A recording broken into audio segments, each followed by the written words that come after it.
O logo que eu vou te ensinar nesse vídeo aqui é um dos mais simples e mais interessantes para você exercitar os seus conhecimentos sobre grids e processo de construção de símbolos no Illustrator. Esse é o logo do McDonald's, que talvez você olhe para ele e fale assim: esse logo não aplica a grids, não tem geometria. mas sim, ele possui geometria e eu vou te mostrar aqui como você pode criar ele. Mas antes, deixe seu like aqui embaixo, se inscreve no canal, porque toda semana tem vídeo sobre design aqui. O logo do McDonald's, de maneira bem resumida, bem simples, é um M, e a curvatura específica desse M pode ser resolvida com elipses. Qual a garantia da gente utilizar elipses no processo de construção? Que a curvatura fica mais simples de ser manipulada, certo? Segura isso aí e vamos para o processo de construção. Lembra que eu vou voltar aqui, tá? O primeiro passo para a gente criar esse símbolo vai ser criando o nosso grid modular, certo? Eu vou criar um módulo de tamanho 40 com a ferramenta Rectangle Tool. Aqui eu vou definir o tamanho de 40 por 40. Você pode fazer do tamanho que achar mais interessante para você, certo? E vou fazer um grid 15 por 13. Quer dizer que ele vai ter 15 colunas por 13 linhas. Chego aqui, ó, Alt Shift e arrasto para o lado, vai aparecer Intersect, quer dizer que está tocando no quadrado que está do lado dele. Se não aparece isso para você, vem aqui, ó, em View, Smart Guides, tecla de atalho, Ctrl U. Se a minha ação anterior foi copiar aquele quadrado 40 pixels para o lado, se eu apertar a tecla de atalho Ctrl D, que é a tecla de duplicação, ele vai duplicar o próximo quadrado também 40 pixels. Então não preciso ter esse trabalho de copiar um, copiar outro, depois copiar o outro, copiar, clicando e arrastando no caso, né? Temos aqui então 3, 4, 5, 6, 7, 8, 9, 10, 11, 12, 13, 14, 15,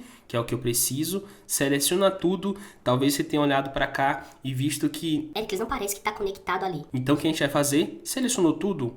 Stroke. Nesse Align Stroke, que é o alinhamento do contorno, a gente vai colocar Center, certo? Ficou certinho agora, seleciona tudo, arrasta para baixo todo o conjunto até aparecer Intersect.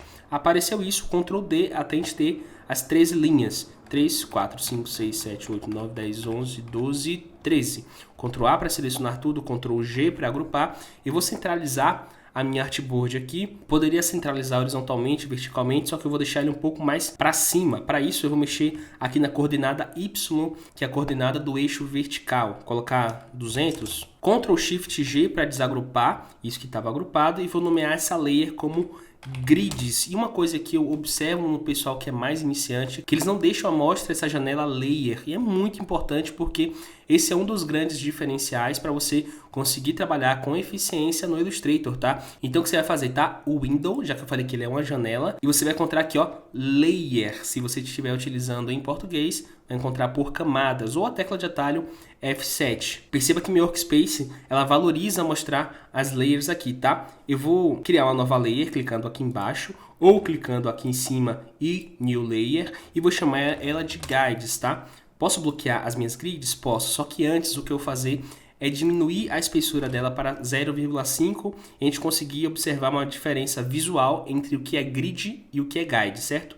Bloqueei, volto aqui na Guides, vou colocar como 2 pontos e vou chamar a minha ferramenta Ellipse Tool. E talvez uma coisa que a gente deixe passar despercebida às vezes é que a ferramenta Ellipse Tool não cria só círculos perfeitos, tá? Como a gente está criando aqui com o Shift pressionado, mas ovais. E a oval ela vai ter essa diferença entre largura e altura, certo? E como você deve imaginar, o logo do McDonald's ele é mais alto do que largo. Mas vamos criar aqui um círculo, começar por ele. Esse círculo vai ter a largura de 8 módulos e meio, certo? Então vamos contar aqui, ó, 2, 4, 6, 8 e meio. Aqui apareceu Intersect, perceba que tem um X marcando o centro do quadrado. E o que eu vou fazer agora é o seguinte, tá? Pegar esse controlador da parte de cima, tocar na parte superior do meu grid e essa parte de baixo tocar na parte inferior. Só que essa curva não é assim, tá? Ela é o dobro do tamanho do grid. Mas seria muito desperdício de espaço se eu pegasse esse grid e duplicasse ele para baixo. Então o que eu vou fazer? Vou selecionar esse círculo na minha janela Transform. Se não aparecer para você, você vem em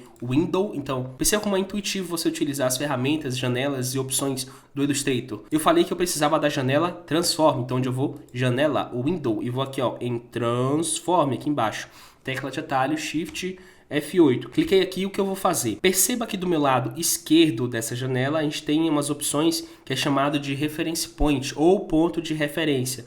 Esse ponto de referência quer dizer que alguma parte precisa ficar fixa. Então, se eu aumento um objeto utilizando o ponto de referência no centro, quer dizer que o centro, antes ou depois de mudar a escala, mudar o tamanho, vai ser o mesmo. O que a gente vai fazer aqui é manter o topo do centro fixo, tá? Clicando aqui, ó. Perceba o que aconteceu. E nessa opção aqui em W, que quer dizer height ou altura, a gente vai duplicar. Como é que faz para duplicar? Asterisco, que é o nosso sinal de multiplicação, mais conhecido como vezes 2. Pronto, eu dupliquei o tamanho do círculo em comparação com o grid, sem necessariamente aumentar o tamanho do grid. Essa dica foi boa pra caramba, né? Deixa o like aqui então. Agora o que eu vou fazer é uma elipse concêntrica a essa aí. Concêntrica quer dizer que tem um centro no mesmo lugar. Para isso, Ctrl C, Ctrl F, para poder copiar e colar no local. Eu vou diminuir utilizando o controlador lateral aqui, até que tenha diferença de 4 módulos, ou seja, 2 para cada lado. Chegou aqui, ó, 1, 2. Show de bola. E verticalmente, essa diferença precisa ser de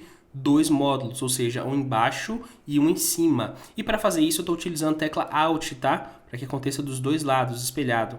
Perceba que se eu não apertar Alt, eu vou diminuir apenas em cima. Se eu aperto Alt, eu diminuo em cima e embaixo, mantendo o centro fixo. Então aqui, ó, 1. O que a gente chama na tipografia de traço modulado. Ele começa largo, afina aqui em cima e volta a ser largo. Pronto, o símbolo está basicamente pronto. O que a gente vai fazer, pegar esse conjunto, duplicar até o final do grid, ele faz esse movimento e agora com a ferramenta Line Segment Tool, tecla de atalho, barra invertida, eu vou cortar aqui, ó, no topo da nossa última linha, que é exatamente aqui. E a parte boa disso aqui é que dá para falar sobre vários assuntos, tanto sobre grid como processo de construção, apesar de ser muito simples aqui. Para a gente conseguir finalizar, eu vou duplicar essa camada Guides com Alt, arrasta para cima, ou se você preferir, clica nesses 3 tracinhos, Duplicate Guides. Eu vou dar um duplo clique para renomear e chamar de final. Oculto as guides, e por que eu faço isso? As guides vão servir, neste caso aqui, como ferramenta de backup. Se eu faço alguma merda na combinação de formas lá no final ou final, eu tenho meu backup salvo, tá? Shift M, que é a minha ferramenta Shape Builder, e eu posso clicar e combinar essas formas. Só que antes disso, perceba, eu tenho que fazer a base desse M. Com a Line Segment Tool, daqui, daqui até aqui, show de bola, Ctrl A de novo, Shift M. Agora eu consegui interromper essa combinação das formas. Tecla de atalho Shift X para poder inverter o Carry Stroke, ou seja, contorno, em fio, ou seja, preenchimento, porque agora quando eu clicar e arrastar, a forma combinada vai ter o preenchimento preto. Aí fica fácil de distinguir um que é outro, tá? Seleciono aqui, a gente está com o nosso M pronto. O último trabalho vai ser sobre cortar todo o lixo que sobrou aqui. Tem 2 maneiras de fazer isso. Eu vou explicar a segunda maneira, porque a primeira eu já tenho explicado em outros vídeos. Aliás, eu vou deixar um deles aqui no card para você assistir. Vamos fazer o seguinte, ó, a tecla de atalho Y, que é a nossa ferramenta Magic Wand ou varinha mágica. A gente pode dar um duplo clique aqui na ferramenta e perceba que está aqui, ó, Fill Color, tolerância 32, que é a opção padrão que chega a você. Ou seja, basta apertar o Y, clica na linha, tecla Delete para poder excluir. Se a gente observar aqui no Final, vai ter apenas um elemento que é o nosso logo final. E com esse espaço simples, o nosso logo está pronto. Se você curtiu esse vídeo, deixa seu like aqui, se inscreve no canal, que toda semana aqui tem vídeos sobre design e processo de construção de símbolos no Illustrator. E antes que você feche esse vídeo, eu vou deixar uma recomendação de um processo muito bacana e também muito fácil para você exercitar suas habilidades de criação no Illustrator. Meu nome é Ericles e até a próxima.